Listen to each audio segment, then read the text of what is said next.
This is Living Abroad, Shanghai. Shanghai Speed. The place is on fire, no doubt. I mean, just one look around here and you can see. He should know, relocation expert Paul Salo is an expat from California who's been in Shanghai for nearly 10 years. That's why I came. You know, I came here because I got the feeling it's like tomorrow's better than today. So, you know, that kind of optimism and excitement is right now so hot in China, and you really feel it. That optimism and energy is a huge draw for Americans. Americans are coming here in a big way. There's about 100,000 Americans here. And most of those Americans rent rather than buy. Rent can go anywhere from 3,000 US, and then the high end would be like 30,000 US.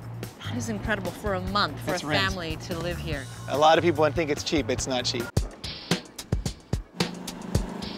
Just an hour west of Shanghai is Zhejiang, China's oldest water town, also known as the Venice of the East. This is a complete contrast to the hustle and bustle of Shanghai with all of those super tall skyscrapers. This is exactly what I hope to see when I come to China. This is how China used to live.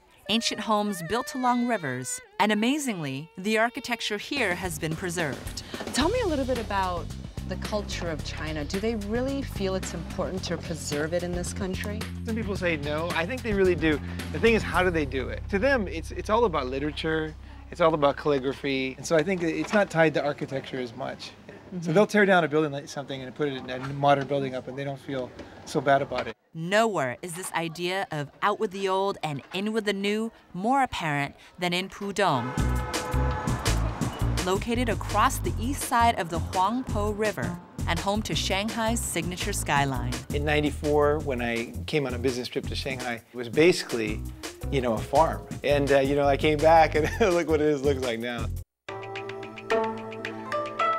Every morning, locals flock to the Bund, a Shanghai boardwalk that's filled with historic embassies, to participate in an ancient Chinese ritual. It's time for me to do some Tai Chi. Tai Chi is an ancient art that harmonizes mind, body, and spirit. Leaving the Bund and heading 45 minutes west of central Shanghai is Rancho Santa Fe. And it's definitely not traditional. It's a neighborhood that sounds and looks more like suburban Texas than China. It's an expat type of area. It's a very American feeling. You have your yard, you have your dog, you have your barbecue. You're not living the middle-class China lifestyle. But I think it's an interesting lifestyle, and I think it's a nice balance for a lot of people. Shanghai is nothing less than a 21st century boomtown, with construction happening practically 24/7. All of China is getting developed. No matter where you go, it's huge cranes in every direction. And that's because skyscrapers mean status in Shanghai. Changes are just even beyond the locals to understand. And some of those changes include hundreds of American companies and expats moving to Shanghai every year. And a modern apartment building like this one is where most American expats will likely live when they first arrive. We're on the 15th floor of a typical mid to high level apartment. 1,400 square feet. It's a nice place to live. You can live in here temporary, right? Or you can sign a one-year contract. Once you make the move, there's one aspect of the Chinese lifestyle that Americans are crazy about. You have a maid, and the maid does everything. Maids and nannies are called ai. Most Chinese households have ais. Ais have their own ai at home. And so, you know, maybe a different level, doing different things.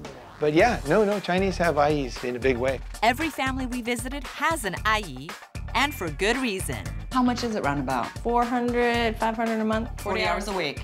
Absolutely. That is unbelievable. No wonder everyone has one. For the price, you can't beat the benefits. China is becoming more and more important on the world stage. It's an exciting place to be. People are very optimistic right now. Everything's getting better. It's an enjoyable place to live. So I would say, get off your backside and go learn some new things.